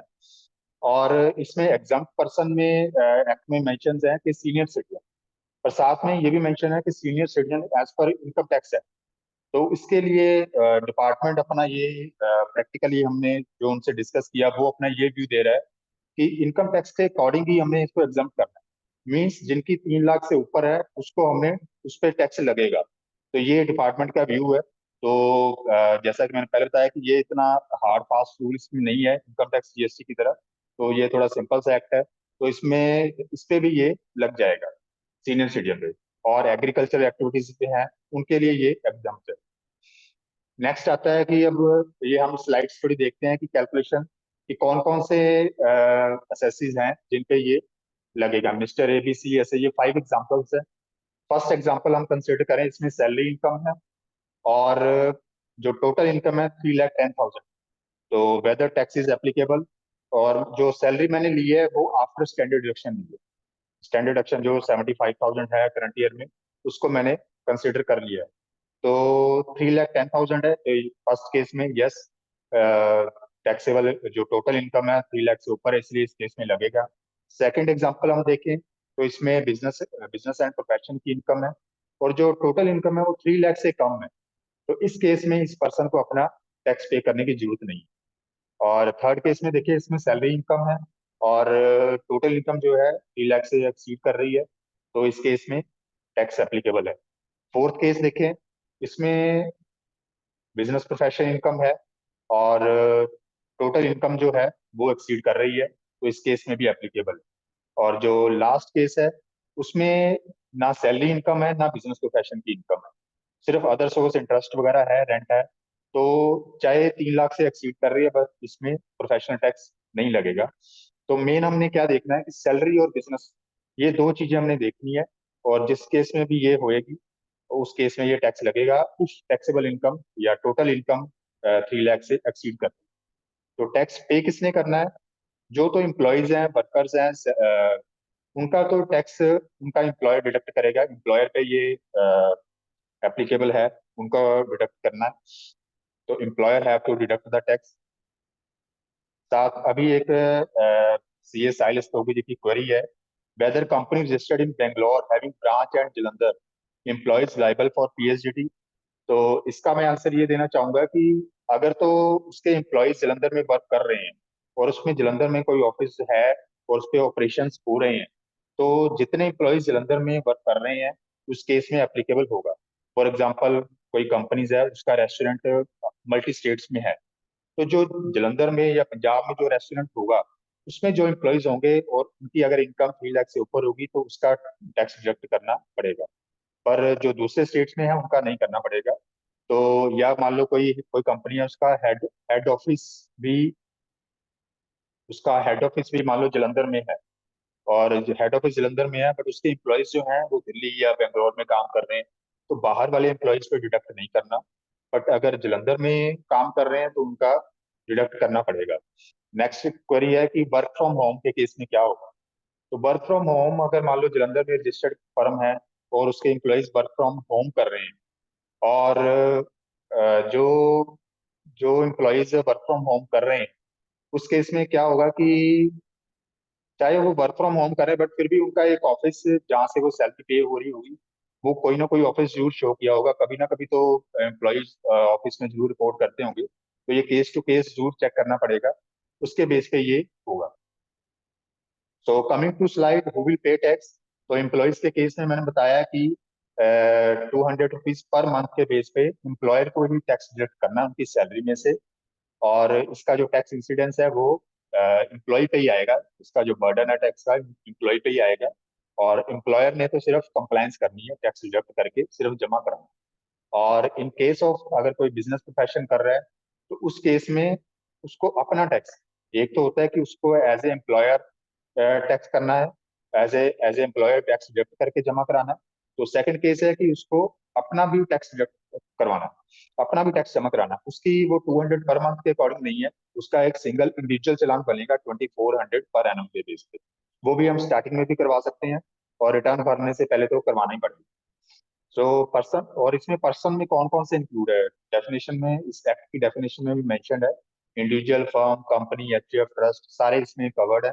तो कोई भी जो पंजाब में अगर कोई बिजनेस कर रहे हैं तो उनको फिर ये 2400 अपना करवाना है, प्लस 200 पर मंथ एम्प्लॉयज का करवाना है जो कवर्ड है। पार्टनर्स के केस में क्या होगा, पार्टनरशिप फर्म है उसमें पार्टनर्स है, तो वेदर पार्टनर्स, पार्टनरशिप फर्म को पार्टनर्स का डिडक्ट करना है, जैसे सीए फर्म भी होती है उसमें पार्टनर्स होते हैं, तो क्या सीए फर्म को अपने पार्टनर्स का कराना है? तो उसका आंसर है नो।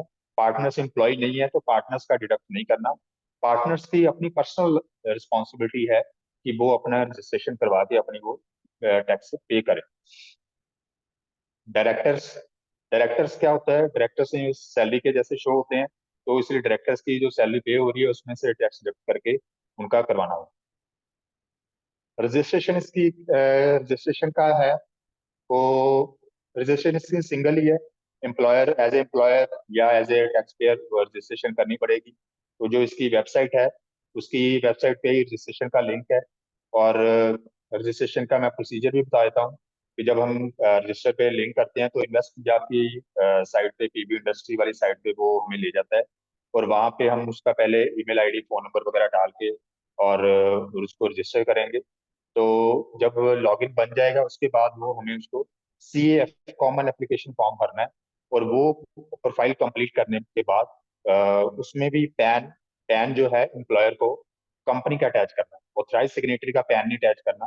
एम्प्लॉयर जो है, जब पार्टनरशिप फर्म है या कंपनी है, उसका अटैच करके उसका रजिस्टर करना है, और रजिस्टर करने के बाद उसको CAF करने के बाद अप्लाई सर्विसेज में जाकर PSDT के रजिस्ट्रेशन उसमें अप्लाई करना है, और उसके बाद वापस PSDT वाली साइट पे आके जब वो रजिस्ट्रेशन इन्वेस्ट पंजाब वाली साइट पे रजिस्ट्रेशन हो जाएगी, और इसका जो प्रोसीजर है, ये जो इसका प्रोसीजर जो मैनुअल है सारे स्क्रीनशॉट के साथ PSDT की वेबसाइट पे अवेलेबल है, जो PSDT पंजाब gov.in वेबसाइट है, इस पे इसका मैनुअल रजिस्ट्रेशन मैनुअल पूरा वहाँ पे पड़ा हुआ है, वहाँ पे इसका पूरा प्रोसीजर भी मेंशन है। तो जब रजिस्टर वहाँ पे हो जाएगा तब हमें लॉग इन कैसे करना है, क्योंकि लॉग इन जो होना है वो PSDT वाली साइट पे ही होना है, और वो लॉगिन करने, फर्स्ट टाइम लॉगिन करने के लिए हमें फॉरवर्ड पासवर्ड की ऑप्शन सिलेक्ट करनी पड़ेगी।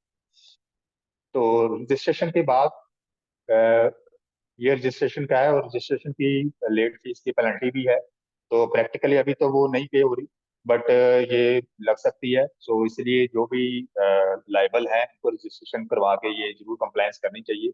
डॉक्यूमेंट्स इसमें सिंपल ही है, जो सिर्फ ऑथराइज सिग्नेटरी और ये सारे डॉक्यूमेंट्स, सिर्फ इंफॉर्मेशन ही चाहिए, पैन की कॉपी सिर्फ अपलोड होती है। तो मैनुअल मैंने लिखा है कि ये अवेलेबल है। नेक्स्ट है पेमेंट ऑफ टैक्स। तो जब लॉगिन बन जाएगा उसके बाद हम चालान क्रिएट कर सकते हैं।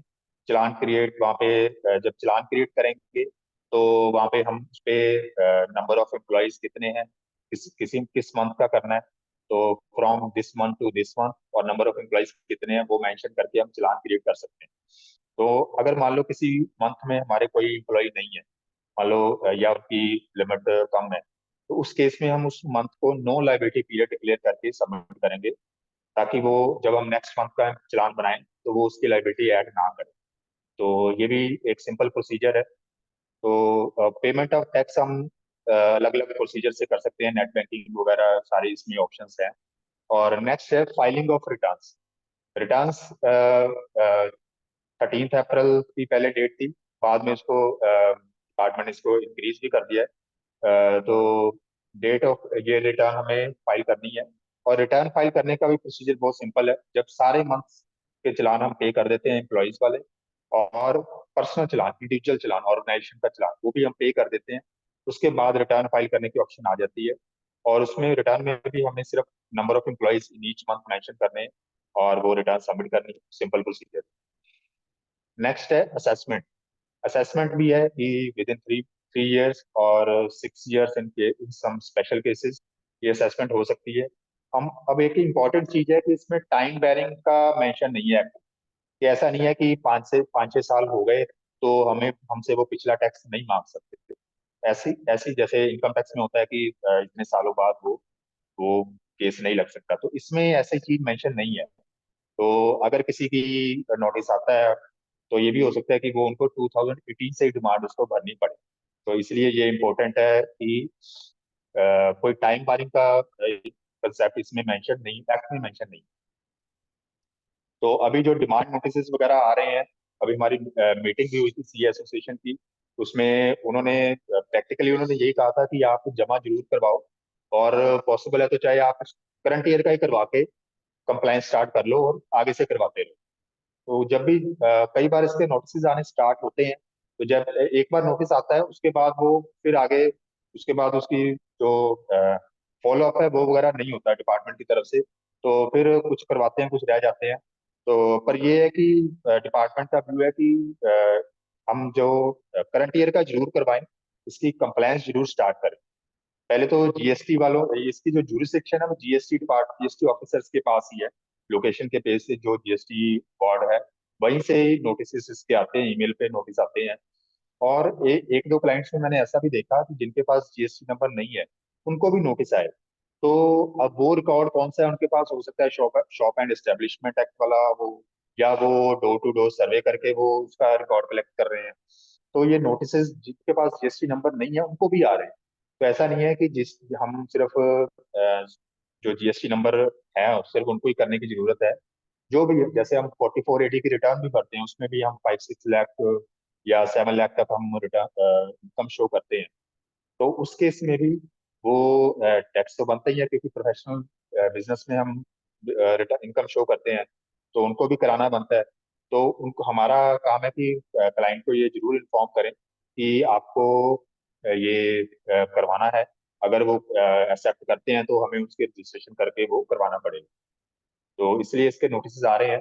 नोटिस का रिप्लाई वगैरह कैसे करना है, तो जो भी नोटिस आए हैं अगर तो उसमें सिंपल यही है, इंटरेस्ट पेनल्टी वगैरह की अभी उस पर जमा कराने की कोई ऑप्शन नहीं आती उसमें। तो सिंपल आप सिर्फ टैक्स जमा करवा दें, अप टू डेट आप टैक्स जमा करवा दें और ईमेल पे ही उसको रिप्लाई कर दें कि तो साथ में कि हमने ये सारी कंप्लाइंस कर दी है। और रिटर्न्स भी जरूर भर दें, क्योंकि रिटर्न्स की भी लेट पेनल्टी है। तो अगर हम रिटर्न्स नहीं भरेंगे तो चांसेस हैं कि फ्यूचर में पेनल्टी लग सकती है। और अगर मान लो कोई हमारे एम्प्लॉय नहीं है, मान लो कोई एम्प्लॉय नहीं है, तो उस केस में हम ये रिप्लाई बना सकते हैं कि हमारे एम्प्लॉय नहीं है, तो इसलिए हम इस पे किसी भी एम्प्लॉय का हम नहीं करवा रहे हैं। पर उस केस में भी इंडिविजुअल चलान तो करवाना ही पड़ेगा। और सीनियर सिटीजन के केस में हम मेंशन कर सकते हैं एज प्रूफ वगैरह का। और फर्म और कंपनी के केस में जैसे वो नोटिस निकालते हैं तो हमारी कंपनी मालूम नहीं है, तो हम उनको मेंशन कर सकते हैं कि हमारी जो इस डेट से हमारी स्टार्ट हुई थी फर्म, और उसके बेस पे हमने ये हमारी पिछली पीरियड की लायबिलिटी नहीं बनती है। तो और एक और चीज है कि इसमें इनकम टैक्स पेई का जो मेंशन है कि टैक्सेबल इनकम का जो हमने स्टार्टिंग में कवर किया कि टैक्सेबल इनकम पे लग रहा है, तो 7 लाख इनकम तक तो टैक्स लगता नहीं है। पर ये है कि हमें फिर भी ये जो एक्ट है इसमें दो चीजें मेंशन है। एक तो इसमें मेंशन है कि टैक्सेबल इनकम जो है वो मैक्सिमम एग्जम्पशन लिमिट से ऊपर होनी चाहिए। तो वो हम न्यू रिजीम में अब जानते हैं कि वो बाय डिफॉल्ट जो न्यू रिजीम है इनकम टैक्स में, उसमें टैक्स जो रिजीम है उसमें जो टैक्सेबल मिनिमम एग्जम्पशन लिमिट है वो 3 लाख है। तो 3 लाख से ऊपर वालों के लिए वो इस वर्ड के अकॉर्डिंग हम कवर हो जाते हैं। पर सेकंड केस क्या है कि उसमें ये भी मेंशन है कि इनकम टैक्स पेई, तो इनकम टैक्स पेई तो 7 लाख तक नहीं होता, तो ये कंफ्यूजन तो है। पर डिपार्टमेंट का व्यू यही है कि अगर किसी की 3 लाख से ऊपर इनकम है तो उसको टैक्स पे करना जरूरी है। तो इसलिए जो भी 5 lakh 6 lakh up to 7 lakh return भर रहे हैं तो सभी की ये लाइबिलिटी जरूर है और सभी को ये पे करवाना एज पर एक्ट वो बनता है। तो इसलिए जो भी चाहते हैं कि फ्यूचर में ऐसी कोई कॉम्प्लिकेशन ना आए तो उनको अपना ये टैक्स जमा करवाना चाहिए। और सभी सीएस को भी, क्योंकि सभी सीएस को भी, क्योंकि 3 लाख से इनकम तो सभी रिटर्न तो भरते ही हैं, तो सभी सीएस को भी अपना टैक्स जमा करवाना चाहिए और अपने एम्प्लॉयज का भी चेक करना चाहिए और अपनी सारी क्लाइंट्स का भी चेक करना चाहिए कि कौन कौन से ऐसे क्लाइंट्स हैं जिनके एम्प्लॉयज हैं 3 लाख से ऊपर वाले, उनका डाटा प्रिपेयर करके उनकी रजिस्ट्रेशन और बुक करवाना चाहिए। तो ये सारी डिटेल्स हैं। तो डिपार्टमेंट कभी भी इस पे स्ट्रिक्ट हो सकता है। सो इसकी जरूर कंप्लायंस स्टार्ट करें at least first year, at least current year या करंट ईयर का टैक्स जमा करवा के हम इसकी करंट ईयर से कंप्लायंस जरूर स्टार्ट कर लें ताकि फ्यूचर में किसी भी इंटरेस्ट पेनल्टी वगैरह से बचा जा सके। With these words, I am very thankful to CA Association, CA Ashwini Jindal ji, and PPT. This PPT I will share, and you can contact me anytime for any query. Thank you so much. Thank you Thank you Shashi ji, everyone. Thank you Shashi ji, आपने काफी चीजें सारी सारी चीजें ही clear कर दी हैं। मैं इतना कहूंगा कि मैं इस बारे में कोविड के टाइम पे भी टैक्सेशन कमिश्नर नीलकंठ जी थे, उनसे भी मेरी डिस्कशन हुई पंजाब के।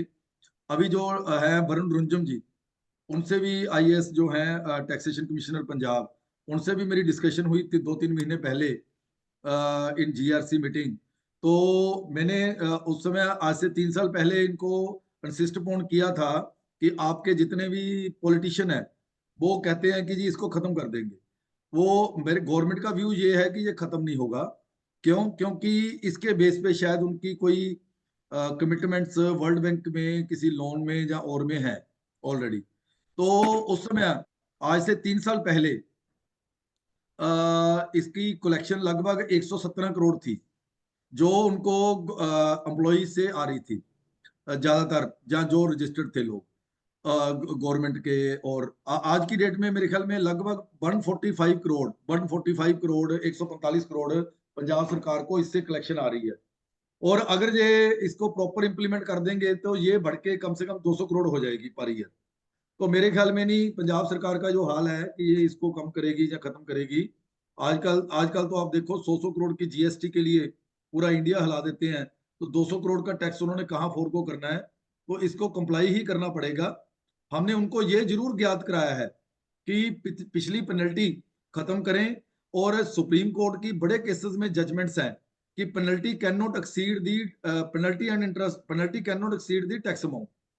इंटरेस्ट और पेनल्टी को आप बिल्कुल नॉमिनल करें तो पेनल्टी भी 2400 हो, वो भी एक्सट्रीम केसेस में पर ईयर जो आपकी टैक्स अमाउंट की तक ही हो।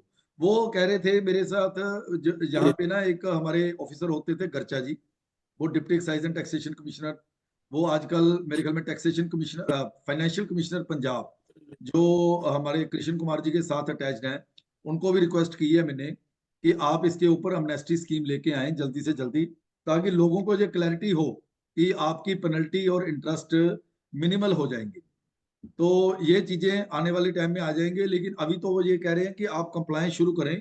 हम आपको कुछ नहीं कह रहे हैं अभी for the time being of the record कि आप अपनी कंप्लायंस तो शुरू करें, ऑन द सिस्टम जरूर आए।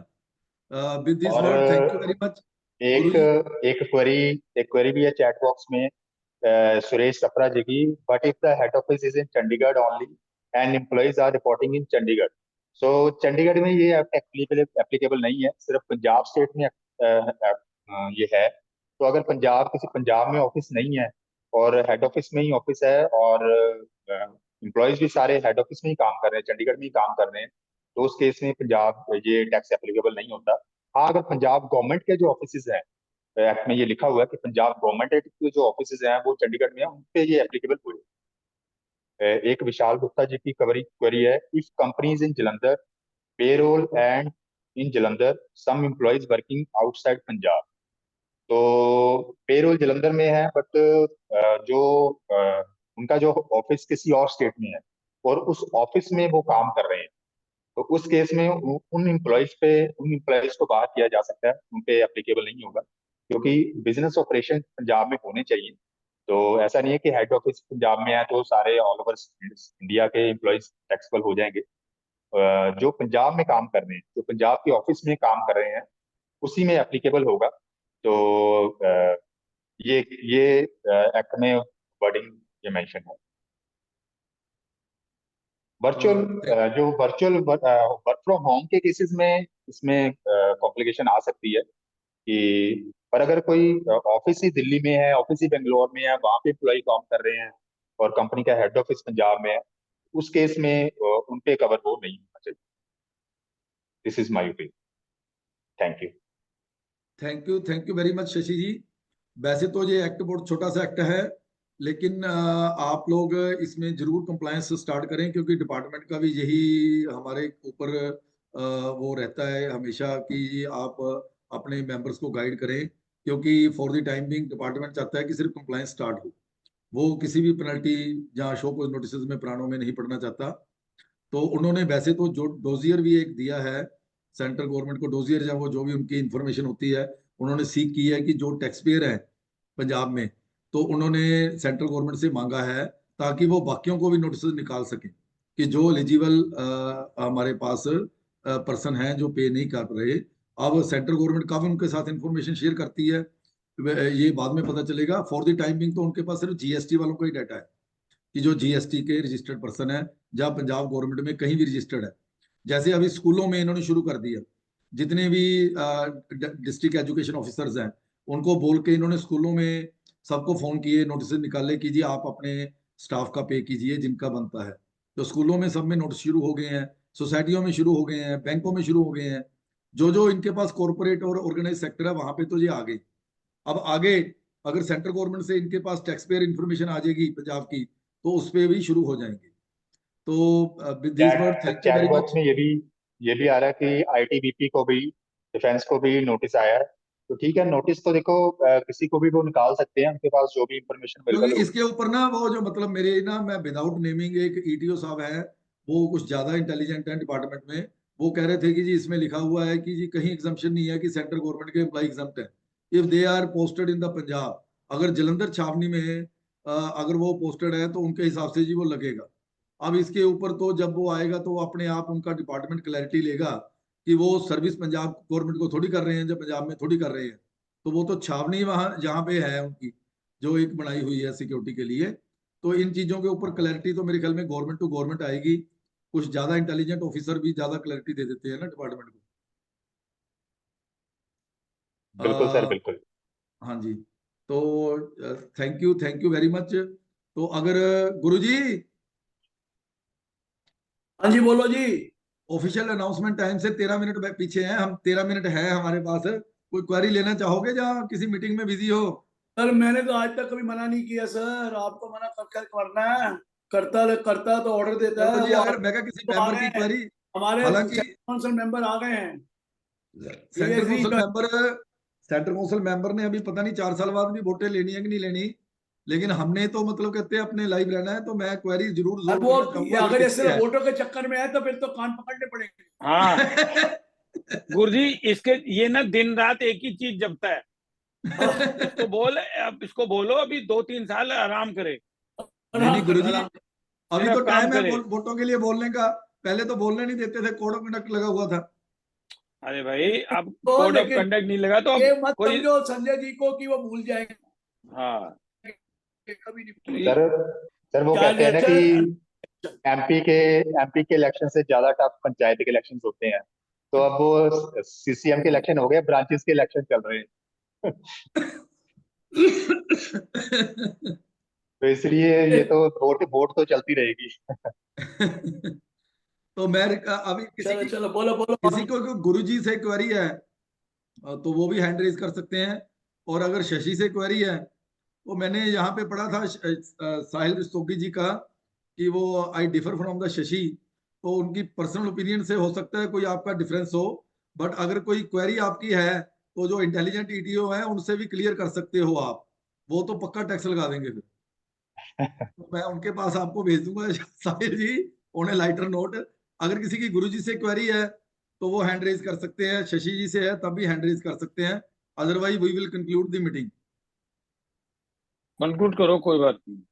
चलो, thank you very much, thank you sir कि आप साल के पहले दिन आज इतनी संख्या में, कि मैंने जो एक स्क्रीनशॉट बीच में लिया था उस समय 191 मेंबर पार्टिसिपेंट थे, तो इट इज ए बिग मतलब आपका प्यार है हमारे साथ कि आप पहले दिन साल के, हालांकि आज हमारे टॉपिक जनरल थे, जनरल भी नहीं कह सकते क्योंकि पंजाब स्टेट डेवलपमेंट टैक्स भी बहुत इंपॉर्टेंट टॉपिक है, और गुरुजी का टॉपिक तो इम्पोर्टेंट है ही है, क्योंकि वो मैं होप करता हूं कि जो सरकार का एटीट्यूड है वो पूरा साल चलने वाला टॉपिक है, और वो 1 फरवरी को इंट्रोड्यूस हो ही जाएगा नया एक्ट। और संजय जी ने कल मेरे को एक लिस्ट भी शेयर की है जो ऑफिशियल गजट में आया है कि 11-12 मेंबरों की हाई ऑफिशियल्स की कमेटी है, जिनको उन्होंने 7 दिन के लिए दिल्ली तलब कर लिया, 3 तारीख से लेके मेरे ख्याल में 10 तारीख तक वो अभी इस एक्ट के ऊपर ही काम करेंगे। पहले उनको नागपुर तलब किया गया था, नागपुर से स्टार्ट हुआ था। अच्छा जी, तो अब सेकंड टाइम सर दिल्ली तलब कर लिया 1 हफ्ते के लिए। तो मेरे ख्याल में वो सीनियर ऑफिशियल जो इस एक्ट में इन्वॉल्व हैं, जो बना रहे हैं, इसको रीड्राफ्ट कर रहे हैं या ड्राफ्ट कर रहे हैं, तो उनकी मीटिंगें गोइंग ऑन है। तो बाकी लेवल पे भी जहाँ पे मेरी नॉलेज में आया है कि जो ज्वाइंट लेवल के ऑफिसर्स हैं, असिस्टेंट कमिश्नर लेवल के ऑफिसर्स हैं, उनकी भी रेगुलर मीटिंग डिस्कशन हो रही हैं, तो इट इज होपफुल कि गवर्नमेंट इसको लेके ही आएगी।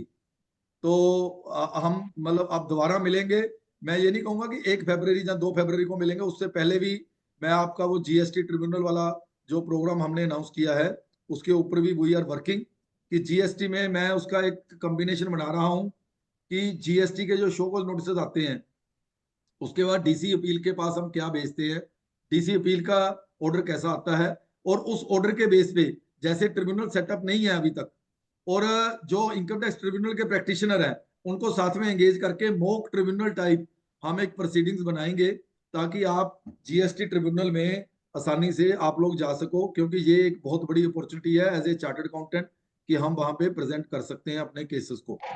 With this word, thank you very much for joining us. Thanks to Guruji, thanks to Soni साहब, एमके गुप्ता जी, शशि भूषण जी, कफी मकलानी जी, रणदेव साहब आज हमारे साथ बैठे रहे, और जितने भी पार्टिसिपेंट अभी भी बने हुए हैं लगभग 110, तो मैं सबका बहुत बहुत धन्यवादी हूँ। शफी को भी थैंक यू कर दें। शफी जी को कर दिया जी, शफी कर दिया सर, गुरुजी, कर दिया। Thank you sir. Thank you. Voice of CM की पार्टिसिपेंट है sir, thank you very much. Shashi Bhushan ji 2 जगह से हैं तो 2 बार thanks, thank you very much. Stay Thank you, safe, Ashwin stay Jindal ji. healthy. Thank you very much. Good Thank you, night, Ashwin Sabha Jindal ji. Khair. Thank you everyone for joining. Thank you, Happy New everyone. Year. Control room, please.